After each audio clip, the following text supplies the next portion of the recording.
Hi there, and welcome to Introduction to Digital Photography. My name is Scott Olson, and I'll be your instructor throughout the 9 weeks of this course.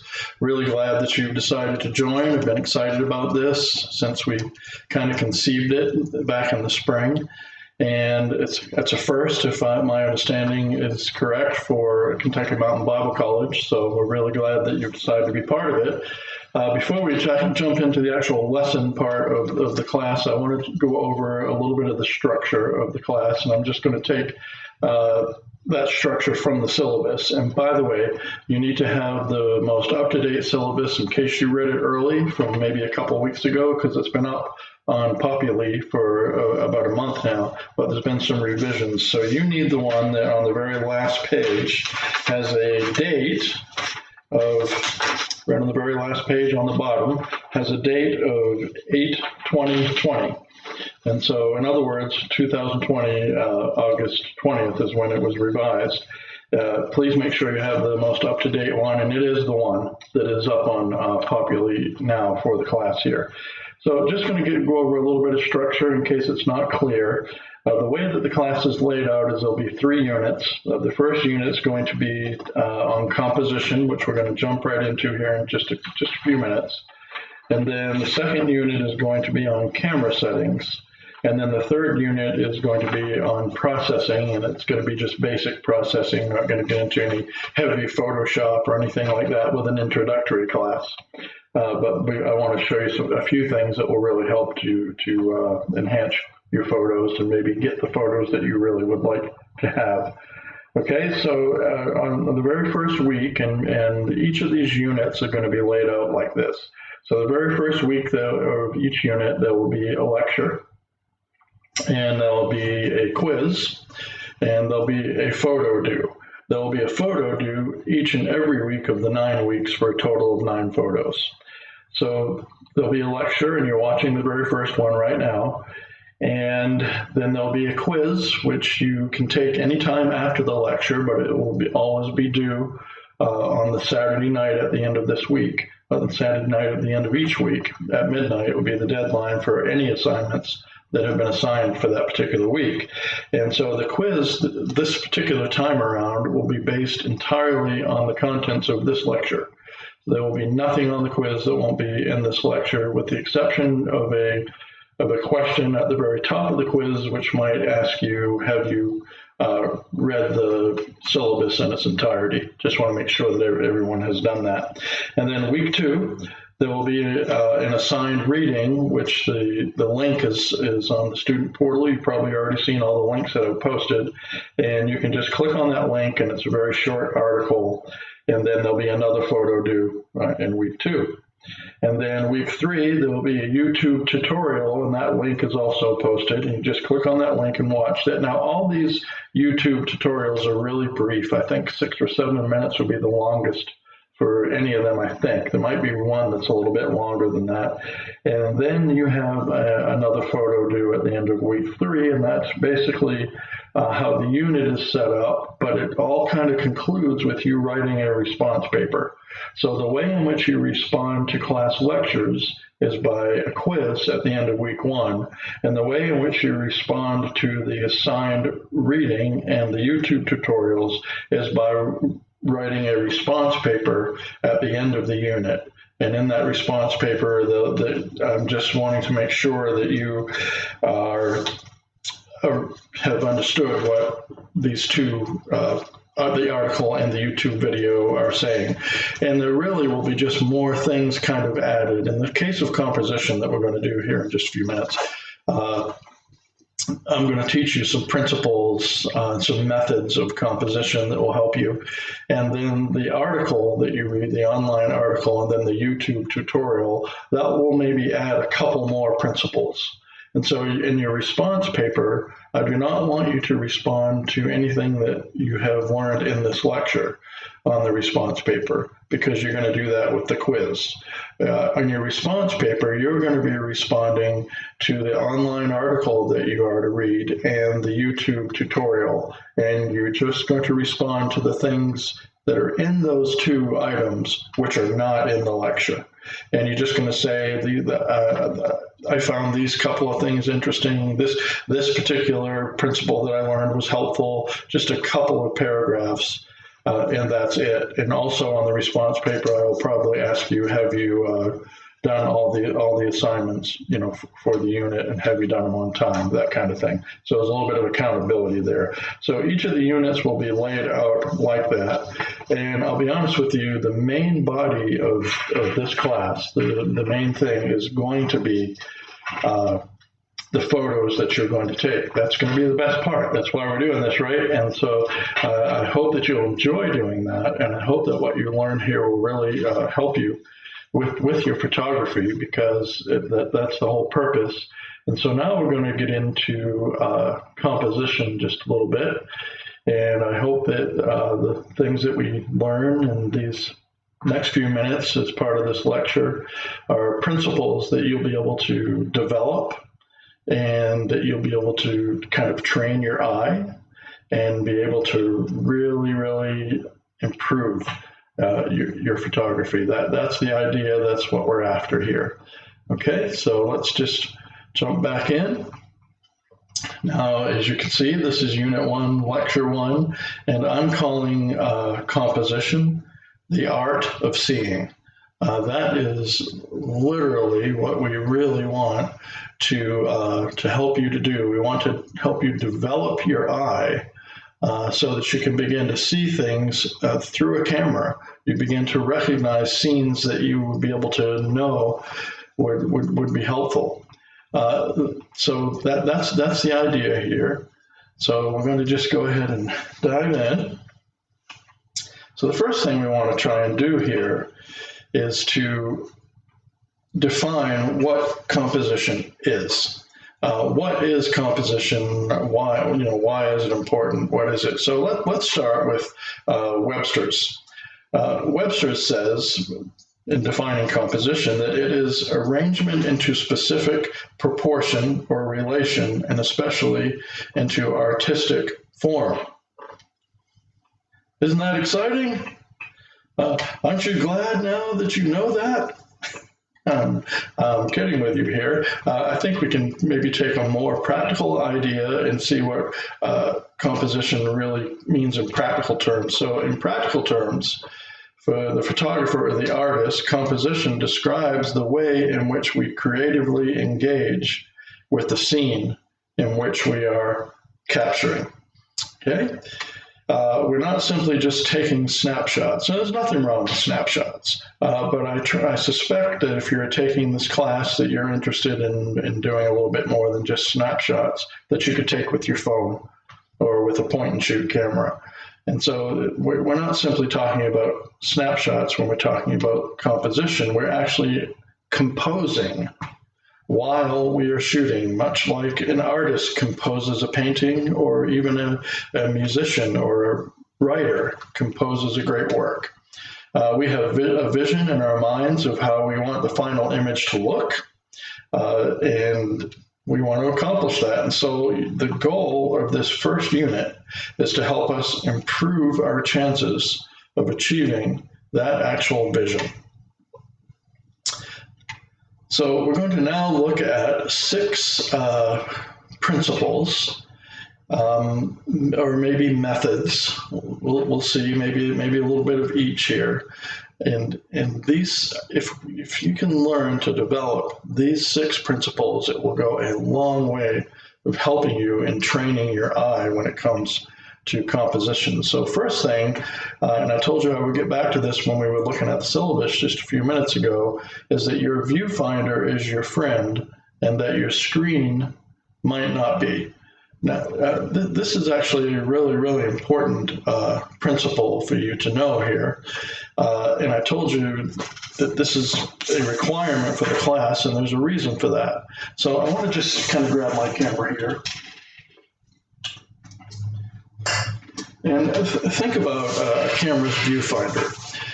If you do not have a viewfinder and you're just kind of looking at your cell phone and you're kind of holding it out here, a good ways away from you, what else is happening around you? In your peripherals, there could be all sorts of things going on when you're trying to photograph something. People could be walking by or talking over here.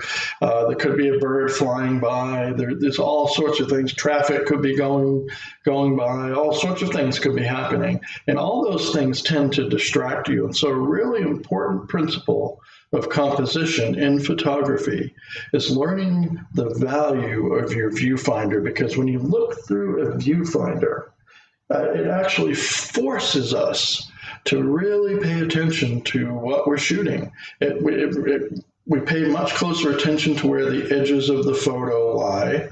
We pay much closer attention to anything that might be interfering with the photo, and it actually helps us to develop these wonderful principles of photography and artistic principles as well. And so I'm going to switch us back over here, and we're going to take a look at the slideshow again. If I can get it here. Here we go.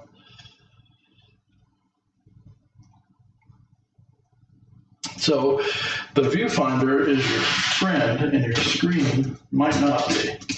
Very first important principle to learn and to put in practice. You'll find that just that one thing alone could make a really big difference in your life as a photographer.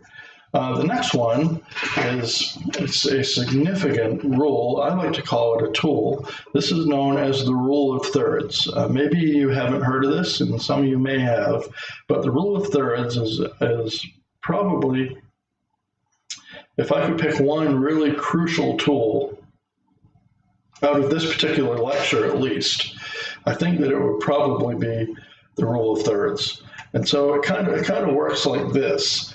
Now, if you look through the viewfinder of your camera, you're not going to see red lines like this on there, but your camera may very well have some very light lines, almost a hair's breadth lines that you can barely perceive, but they help you divide the screen up like this. But maybe your camera doesn't have that, and it's wonderful to understand and to look at things like this. Now, if I were to ask you a question such as, why is that middle square there? What purpose does that middle square serve? You would very likely say, well, Scott, that's where we put the subject. And you know, the rule of thirds actually teaches you the exact opposite of that. The rule of thirds is set up in principle on this kind of tic-tac-toe looking grid. And it teaches you to actually avoid that center square, believe it or not. And so, I mean, you would not just naturally think that that's how this is done, that you would do that. Let me just show you this picture of a butterfly here. Now, the butterfly is kind of centered, but if you look at his head, if his head is the subject, then it's off-center just a little bit, and it actually adds a lot of interest to the whole photograph. And people see a photograph where the rule of thirds is being observed, and they have no idea that there's some rule being observed. They just see it, and they like it, and they might not even know why. And so I want to just take a minute now and share with you my very first experience with the rule of thirds. I was attending a photographic workshop in my home state of Maine when I was a teenager back in the 70s, and yes, I'm that old. And this particular workshop was led by a renowned photographer. His name is Jerry Uelselman. You can look up his work on the internet. He's incredible. Just an amazing photographer. I learned a lot from him. But one of the very first lectures that he gave talked about the rule of thirds and how you were to avoid that center square. And I thought that was the most absurd thing that I had ever heard. I had just gotten a 35 millimeter camera, and right in the center of the viewfinder of that 35 millimeter camera is this little circle. And of course, the most natural inclination in the world is to take the subject and put it right in that circle. And so I thought that's how you did things. And to hear this guy say that was not the case. I hurried home when the workshop was over. I looked up art books in our house. I looked at the wall hangings that we had. I even looked at school portraits that our parents had on the walls of us kids. And believe it or not, almost every single one of those things that I just mentioned observed the rule of thirds. Maybe not exactly a third, but things were off center just a little bit. And it actually, I began to see that it added a whole lot of interest to the photo. And I never saw anything like that before. I just didn't think that anything like that would would matter, but it really does matter a lot. I just want to talk to you just a little bit more now about the rule of thirds before we move on from it. And so that was my first experience, and maybe you can learn from my first experience. The main idea with the rule of thirds is not to get it exactly a third. I mean, you can do that, and that can be helpful, but the main idea is to break the habit of always viewing the center of our images as the main area. That's the main idea of the rule of thirds. It doesn't have to be exactly 1/3. Now, let me give you an example for that right here. This is a bighorn sheep that I shot at the Badlands in South Dakota. And he's just a little bit off center. He's not exactly a third. It's not divided up in thirds. If you look down the center of his head, which he kind of has a helpful line there, it's off center. Now, what this does, the viewer who's viewing this doesn't even realize what's going on, and you now will. And it just moves them off center enough. And so if you look over to the left side of the photo, you see there's a lot more prairie grass there. And so it adds context to the photo. It actually puts you in the photo more, and it kind of makes the viewer realize that this wasn't taken in a zoo somewhere, but this was actually taken in the wild. And so that's one of the wonderful things about this. Okay, also, it's especially important to think about the rule of thirds when you're placing a horizon in your photo. There have been so many times that I have seen over the years, and you've probably seen this too, and if you haven't seen this, I think that you'll probably begin to start noticing it even more now. But a lot of people put the horizon straight across the middle of the photo. And you might think that that's normal, and for some people it is, but a lot of context can be added to the photo by not doing that. Let me just give you one example of that here. Here is a photo. This is up on Lake Michigan, on the northern part of the Upper Peninsula of Michigan, on Lake Superior.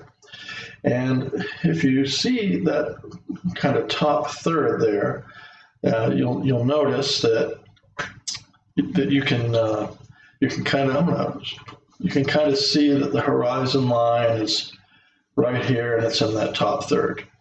Now, I could have lowered that down and put that right across the center, which, as we're discovering, is more common than it should be.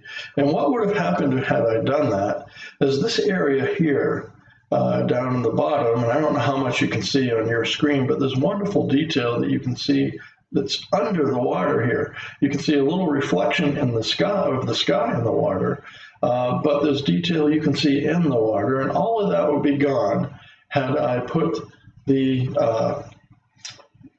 horizon right across the center.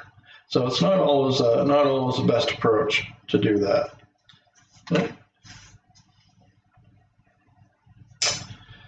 Okay, so now I want to talk to you just one more thing here, and that is, when might we break the rule of thirds? When is it a good idea to break the rule of thirds? Because there are occasions when you might not go by this rule. There might be some other things at play. And so I just want to share with you that I'm going to give you a couple reasons, a couple good ideas of when it's okay to break this rule of thirds. But before I give you these kind of specific ones, I want to just say that probably the most important thing you can do is to practice the rule of thirds until it becomes second nature to you. And at that point, where you're not even thinking about it anymore, you've just developed this skill in your photography, and you're not even thinking about the rule of thirds anymore. It's become so natural to you. It just seems odd to you to not do the rule of thirds. At that point would be a good place where you might start consider breaking the rule of thirds for creative purposes. But let me give you a couple specific reasons now that would be good to break the rule of thirds. When might we break the rule? Well, when it would be ridiculous not to. If you look at this photo to the right side of your screen, this is a close-up of a flower, which is, when you do close-up photography, that's known as macro photography. And in macro photography, whether it's a flower or not, it is really common to have things, the main feature of photos, put exactly in the center. There's some exceptions to that. But macro photography is different than landscape photography or portrait photography or some other genres of photography. And so it's very common to see the subject be dead center in macro photography. And in this case, with this flower, it would just be ridiculous to not put it in the center. And on another note, this photo is also square. And that's not common either. We don't take exactly square photos very often. They're much more rectangular, and I'm sure you're aware of that. And so sometimes with square photos, things look a little bit better if they're centered.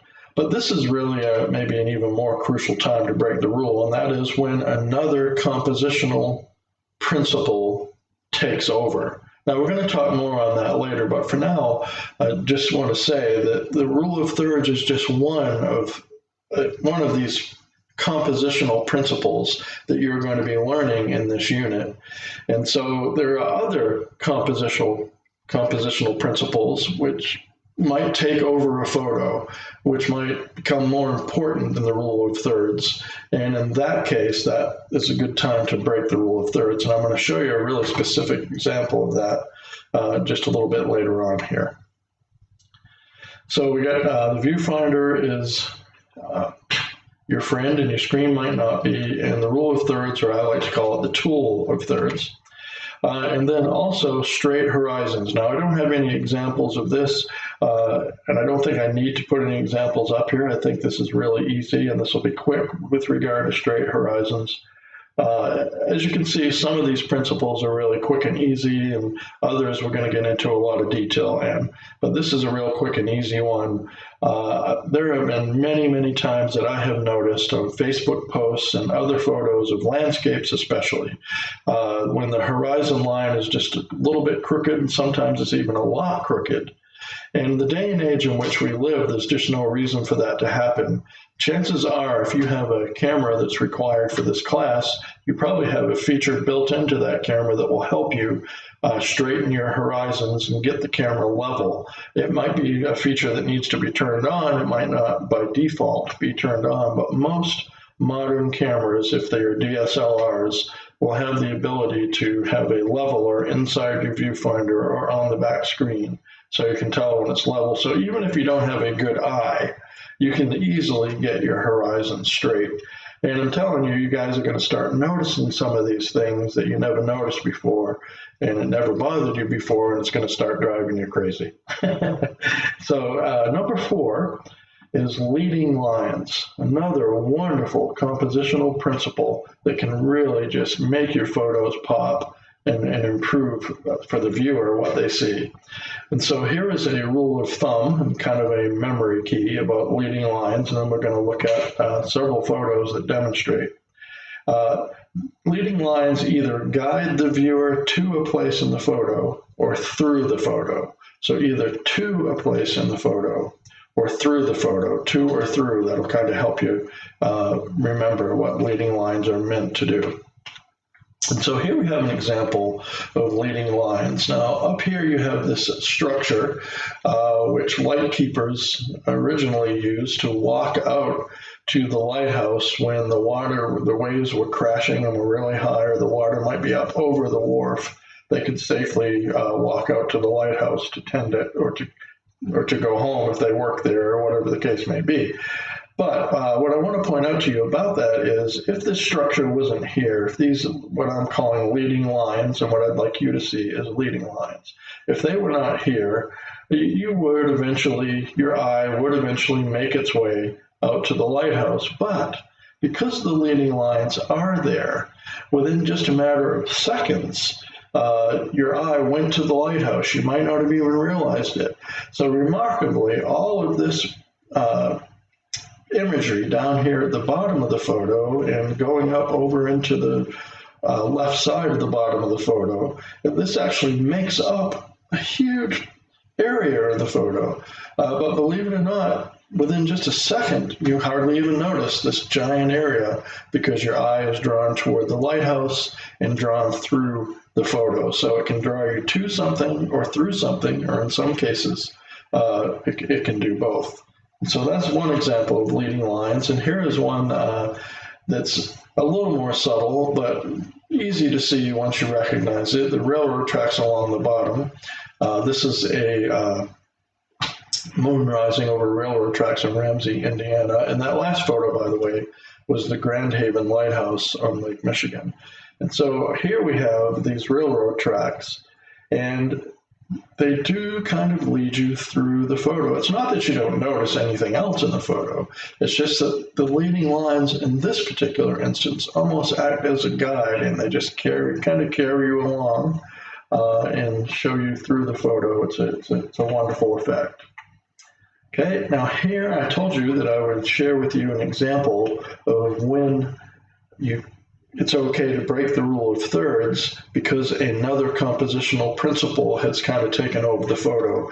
Well, in this example, the horizon line is precisely in the center of the photo, which according to the rule of thirds is a big no-no. But in this particular case, the leading line principle has overtaken this photo. We have the almost wedge-shaped triangle sections of the photo here with leading lines leading up to it. We have this wharf or pier with leading lines leading up to it. And so the principle of leading lines has overtaken the photo. And this would be an instance when a compositional element that is much stronger and much more important than the rule of thirds or the tool of thirds has kind of taken over the photo here. And really, even if you know about the rule of thirds and practice it, in a photo like this, you might not even notice that the rule of thirds has been violated because the other compositional principle, leading lines, is so strong that it has kind of taken over the photo. Now, sometimes leading lines are much more subtle, and there might not even be a hard line that actually goes through the photo, some kind of structure that you can actually see the leading lines and it's perfectly straight. That might not even be the case at all, but yet there still is the possibility of there being leading lines, such as this photograph of lupins on the coast of Maine. If you follow my little laser pointer here, you can see that there is a diagonal shape. It's almost like the screen is split from corner to corner diagonally, and there's a leading line that might not be apparently visible, but yet it is there, and it leads you through the photo in a very nice way, and you kind of end up in this interesting little area over here where you can see the ocean peeking through. And so there's an example of leading lines that's not so specific and not so easy to detect, but they're there nonetheless. Okay, so that was leading lines. And now we're going to talk about the concept of framing. This is a really fun compositional principle now. Framing is when there are elements in the photo that kind of naturally frame it. Now, you probably already figured out that we're not talking about putting your photo in a frame. We're not talking about going to a frame shop and having your photo mounted into a frame. When we talk about framing as a compositional tool, we're talking about using elements in the scene before you to frame whatever your subject might be. And in this case, this is another photo from the coast of Maine, my hometown here. And these old pylons from an old pier, which is no longer there, are still standing. And they make kind of a nice frame here for this lighthouse and this body of water that's in the background. Now, if you have a real small screen, you're probably not seeing the lighthouse. Matter of fact, even if you have a larger screen, it is very small. But nonetheless, you get the idea of how framing is being used in this photo, and it does add some wonderful interest to it. Now, here is an example of framing. If you look on this side, we have a tree. And over on this side, we have trees. And over the top a little bit, we have these branches. And so the lighthouse here, and this is Quoddy Head State Park, the Quoddy Head Lighthouse. And it's the easternmost point of land in the United States. And that's where I grew up in Maine. And so it's being framed now by these trees and by these branches. And it really is a wonderful effect. Now, I'm going to ask you something, and I'm going to give you the answers to it, of course. But do you see any other compositional principles that are at play here? Take a look at it for a second. I'll give you just a couple of seconds. What do you think? Anything else here that we've been talking about that you see? Well, the rule of thirds is at play here vertically. The lighthouse, which is the subject, of course, is off-center. It's not right here perfectly in the center. It's off-center. So the rule of thirds is at play. And then you also have leading lines. This pathway, which is not perfectly straight, and leading lines don't have to be, this pathway acts as a leading line that leads you right towards the lighthouse. And so here you have an example of several compositional principles at play. Now, I'm not expecting you to put several compositional principles in every photo you take, but sometimes it's nice when that can happen. So one last thing that I want to share with you about leading lines is sometimes, not leading lines, I'm sorry, about framing. Sometimes the frame can actually become the subject. Now, here is a section of the skyline in Des Moines, Iowa, which is where I live now, or near there. And even though you might think that the skyscraper in the background is the subject, the reality is what that skyscraper is being framed by, which is this driftwood sculpted horse in a nearby sculpture park.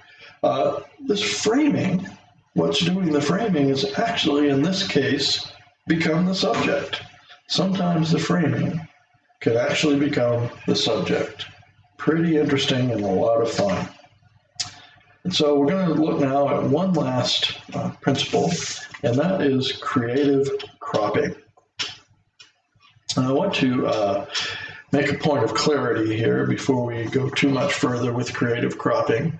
I want you to understand that there's a couple different ways in which cropping is done.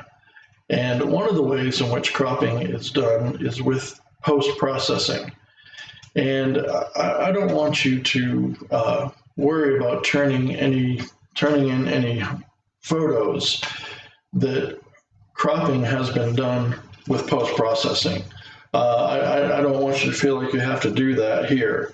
The type of cropping that I want you to do for your homework for photos, if you decide to use cropping as one of your homework photos, you don't have to do that. There are other principles that you can use besides cropping. But if you decide to use cropping for your homework in Unit 1, I don't want you to do it with post-processing. I want you to do it in camera. Now, here's an example of creative cropping in camera. Let's say you have your camera and you're looking at a scene and you happen to notice that there's kind of a tree branch that you don't want that's kind of cutting through a corner of the photo. And so you can move your camera and maybe just have that tree branch just barely out of the way so you can still get the scene you want. That's a way to creatively crop your photo in camera. You can also, if you happen to have a zoom lens on your camera, you can zoom in or zoom out, whatever the case may be, in order to get the picture cropped within camera. And the more you can do in camera cropping, the more time it will save you later. Now, I'm telling you all this because I'm about to show you some creative cropping ideas, and I'm going to show you it using software. And so when you see this, I don't want you to think that you have to turn in creative cropping homework in your photos using software. You do not. I'm not asking you to do that, but I just don't know of any other way to show you on screen the idea of creative cropping and what it really means. And so I'm going to switch back over here and show you some examples of creative cropping that I think will be able to help you. And so let's just do that now. Okay, so here we have a photo of an eagle. And, you know, if this photo was large and on a wall somewhere and you were close to it, you probably would think, you know, that's an okay photo. There's nothing wrong with it. It's kind of nice. All the space around it is kind of cool. It's not a bad thing. But if this photo is, say, being viewed on a cell phone or even a smaller computer screen, then the eagle here, he kind of gets lost in the shuffle because he's so small. And so one of the ways that we can do some creative cropping is to just pick out that area. Now, if you had a zoom lens where you could zoom in a little closer, that would be ideal because then you wouldn't have to do this later. And so you just kind of see this area here and wonder what that might look like. And as you can see, when you do that kind of creative cropping, in this instance, it totally transforms the photo. As a matter of fact, if you look closely, you can see that he actually has a fish in his talons, and you probably wouldn't have noticed that otherwise. Okay, now I want to give you another example of creative cropping. And I'm going to give you a few more actually, but in this one, I was ready to delete this photo. As a matter of fact, I have a folder that I keep on my desktop that I just kind of dump photos that I'm going to end up deleting, and I most often go back and just delete them all. But sometimes I like to look through them, just one last look before I delete them forever. And as I was looking at this photo, and this is that same patch of lupins on the coast of Maine, but a different angle, a little bit more close up, I kind of got looking at this area here, the center area, and I thought it's a little bit more interesting. See where I have the red square around there? And I thought, I wonder what would happen if I went back and processed this photo and just used this area of it, and this was the result. And so this is an example where I ended up not deleting the photo. This is an example of how a photo that was going to be deleted was actually saved through creative cropping. Now, lastly, then we'll close our time together. Lastly, I want to share with you the concept of a type of creative cropping that is not standard. This is called custom cropping. And when I say a type of cropping that's not standard, you're probably aware that there are standard sizes in photos. You've heard some of them: 5x7, 8x10, 11x14, 16x20, and there's many others that are actual standard sizes. And we have those standard sizes because printers, when they make prints, they like to have paper cut into all these different sizes, and then they can order paper by the hundreds and all these sheets that are all kind of standardized sizes. Otherwise, there'd be a lot of waste if they had to cut paper in all these different customized sizes. And so when I saw this photo, I knew that I would later come back and do a custom crop to it. And I love the idea of these being able to emphasize this pelican, and this is on the Des Moines River, just kind of skating along, if you will, kind of flowing through the water and leaving this trail in the water. I just love the idea of it. And so this is custom cropping. Now, I want to talk to you just a little bit about custom cropping, and then we're going to be done. There's one thing that's really important to keep in mind when you do custom cropping, and that is that when you do custom cropping, you have to always keep in mind that everything else is going to be custom from that point as well. Everything else that you do is going to have to be custom cropped. Now, here's what I mean. If you go outside those normal dimensions, some of which I just mentioned, then you will also have to go outside normal dimensions if you decide to print the photo, because it's going to be an odd size. And that means that you will also have to go outside the normal dimensions. If you want to put a nice mat around the photo, you'll have to get a custom mat. You're not going to be able to just go buy a standard size mat to put on a photo that has been custom cropped. And that means you would also have to get a custom frame if you wanted to frame it. Now, if you're just posting a photo on social networking, Facebook, etc., or just online somewhere, and you never ever plan on printing it, then that's fine. There's nothing wrong with that. And that was the case with the pelican photo. That's all I was ever planning on doing, was just showing it that way. And if I printed it, it would have to be custom done. So keep that in mind when you do custom cropping. Okay, that's it, just in summary. Here's what we have talked about. Your viewfinder is your friend, your screen might not be. The rule of thirds, or as I like to call it, the tool of thirds. The importance of straight horizons, using the compositional principle of leading lines and framing, and also creative cropping. Just want to thank you for being part of the class. Really good to be doing this with you, and I look forward to seeing some of your work. I think it's going to be good. I wish you all the best. God bless you, and you take care.